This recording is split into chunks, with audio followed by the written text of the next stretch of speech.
the book of the genealogy of Jesus Christ, the son of David, the son of Abraham, the word of God for the people of God.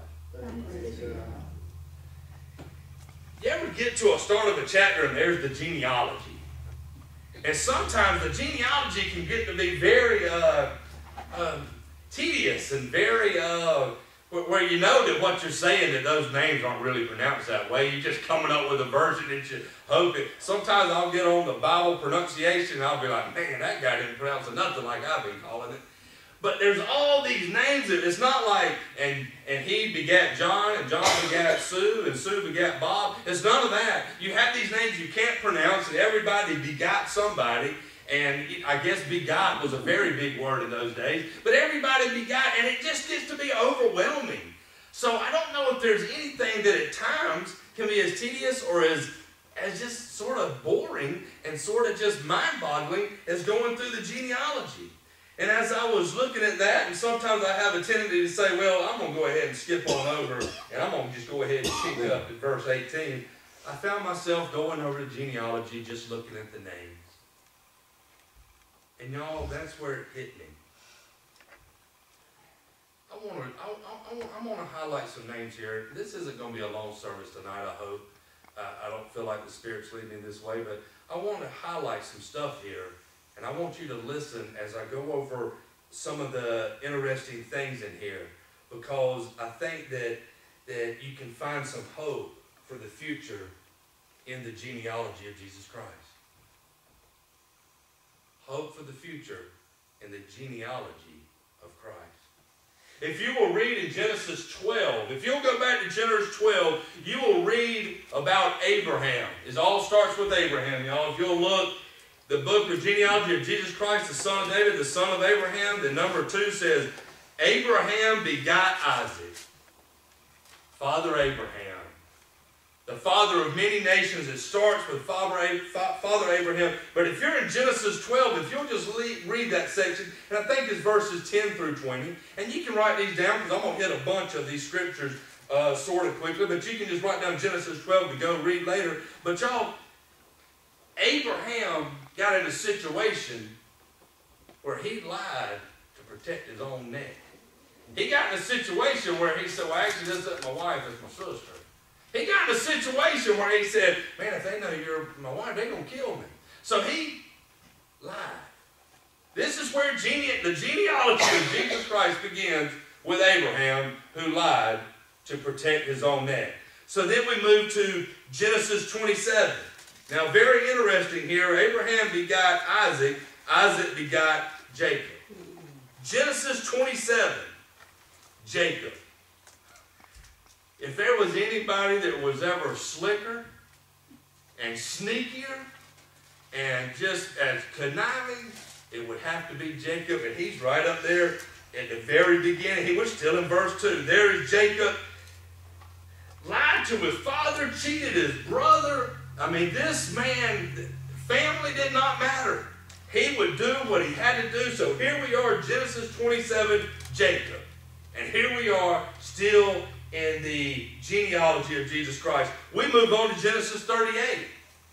Let's see how far along. No, still in verse 2. We got Abraham, we got Jacob. Jacob begot Judah. Y'all remember Judah? You know, the one that found a pretty lady on the side of the road. Streetwalker, harlot, prostitute, whatever you want to call her in whatever day people lived. But she was a streetwalker. He went ahead and paid for her services and didn't realize that it was his daughter-in-law. And then after he found out, you know what he wanted to do? He wanted to burn her. Burn her for what she had done.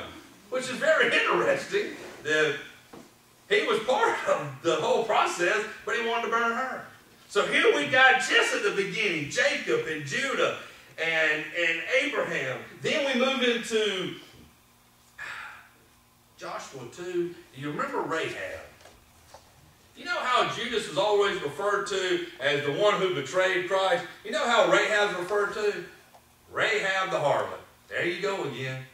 The genealogy of Jesus Christ, there we got some of you, just the people that just don't really live like you think they should live. And now we're into 2 Samuel. Who's ever heard of David and Bathsheba? goodness gracious. Matter of fact, they did get a little bothered by her because they wouldn't actually say her name. They said in verse 6, David the king begot Solomon by her who had been the wife of Uriah. They didn't even want to mention Bathsheba's name. But here it is, Bathsheba, who liked to bathe in places, I guess, that are sort of questionable places to bathe in. And David, who liked to watch people bathe in questionable places to bathe in. But here they are, David and Bathsheba. We're not even 6 verses in, and we've already got about 7 people. 7 people, but y'all might know some of them names. So if you'll go on down a little bit more to verse 10, Hezekiah begot Manasseh. Well, who in the world is that? That's not one of the people that we really talk about a lot. I had to actually go look them up. 2 Kings chapter 21, he forced his children to walk through fire. That's what he did. Forced his children to walk through fire. So here it is. We've covered Genesis, 2 Samuel chapter 11, Joshua chapter 2 with Rahab the harlot. Now we're into 2 Kings chapter 21. But whoa, don't hold up yet, because Manasseh begat Amon. Well, what did he do? He rejected God. 2 Kings chapter 21, rejected God. I mean, y'all, the genealogy of Christ, it's got all kind of bandits, all kind of outlaws, all kind of sinners, all kind of people that just live with loose morals and however they wanted to live.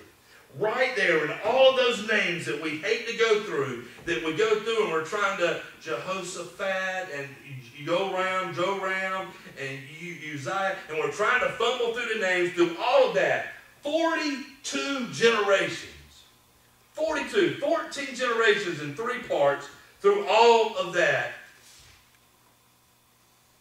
I started thinking, wouldn't it have been easier just to send Christ and just have somebody find him? Just have somebody find him in the stable. There he is in the stable.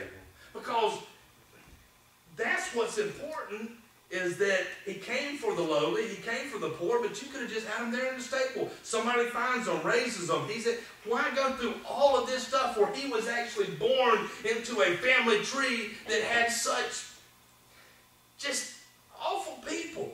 I mean, even the best of them were awful.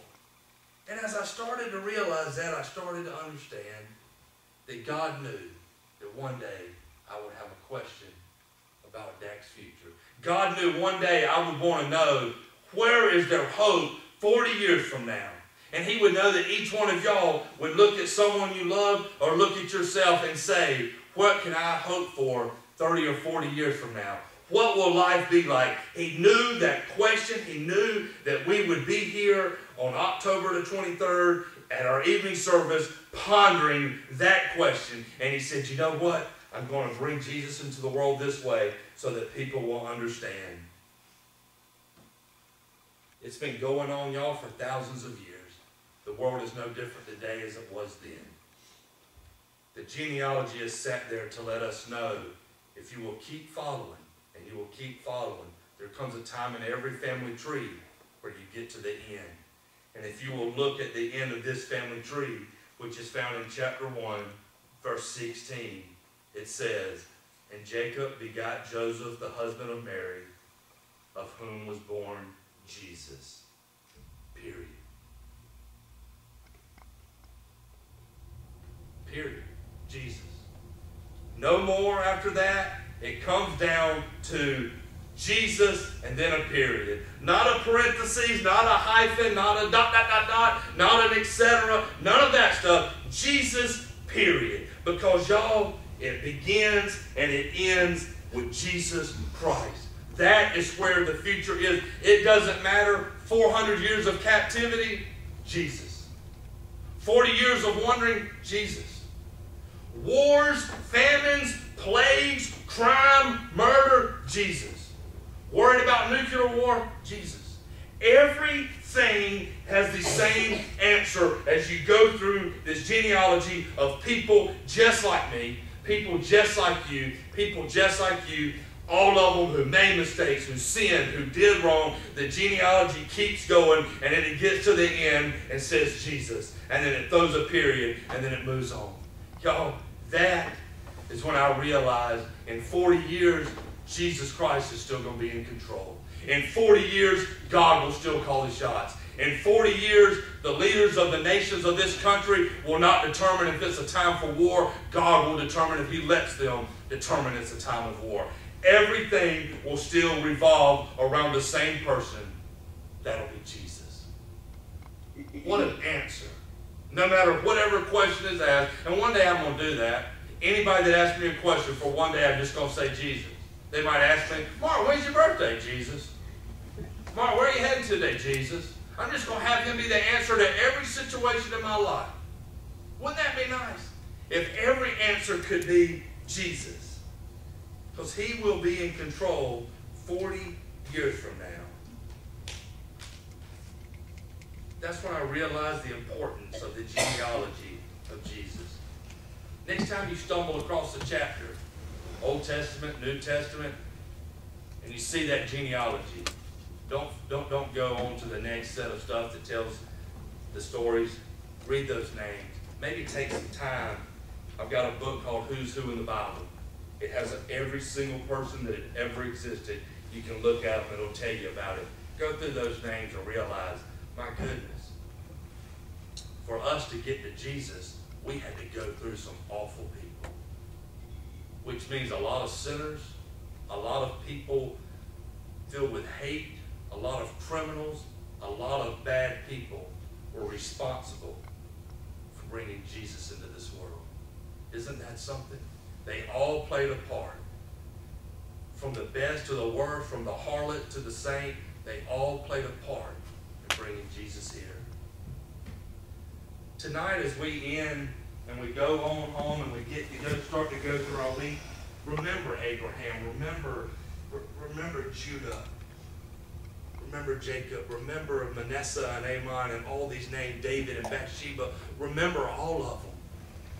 Rahab the harlot, remember her, because she played a role in bringing our Savior into the world.